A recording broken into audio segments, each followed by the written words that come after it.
మాజీ మంత్రి కేటీఆర్ పై కిషన్ కాంగ్రెస్ జాతీయ ఉపాధ్యక్షుడు కోదండరెడ్డి మండిపడ్డారు. కేటీఆర్ అసలైన కోతల మాస్టర్ అంటూ కౌంటర్ ఇచ్చారు. రైతులకు 2 లక్షల రూపాయలు రుణమాఫీ చేయడం కేటీఆర్లకు ఇష్టం లేనట్లు ఉందని, మంచి విషయాన్ని కూడా కోతిలాగా మాట్లాడుతున్నారని ఫైర్ అయ్యారు. ఎన్నికల్లో ఇచ్చిన మాటకు కట్టుబడి ముఖ్యమంత్రి రేవంత్ రెడ్డి రుణమాఫీ చేస్తున్నారని, రుణమాఫీ చారిత్రాత్మక నిర్ణయమని కోదండరెడ్డి హర్షం వ్యక్తం చేశారు.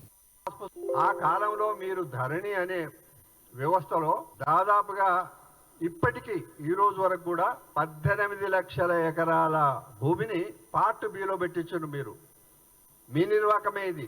ఆ 18 లక్షల ఎకరాలు హక్కున్న రైతులది. అంతేకాదు ఒక 3 లక్షల ఎకరాల భూమి ప్రొహిబిటెడ్ లో పెట్టిండ్రు.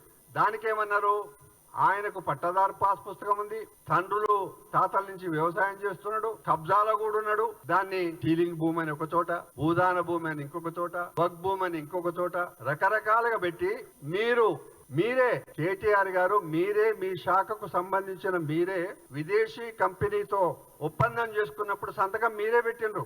ఈ నిర్వాహకం అంతా మీరు చేసిన నిర్వాహకం ధరణి అనే పోర్టల్ ద్వారా చేసిన నిర్వాహకం తెలంగాణ రాష్ట్రంలో లక్షల కుటుంబాలు ఇప్పటి వరకు కూడా బజార్లో పడ్డాయి. మేము చాలా బాధ్యతగా ఇక్కడే ఇప్పుడున్న ముఖ్యమంత్రి రేవంత్ రెడ్డి గారు పిసిసి ప్రెసిడెంట్ గా ఉన్నప్పుడు ఇదే వేదిక దగ్గర మీకు అందరితో మేము ధరణి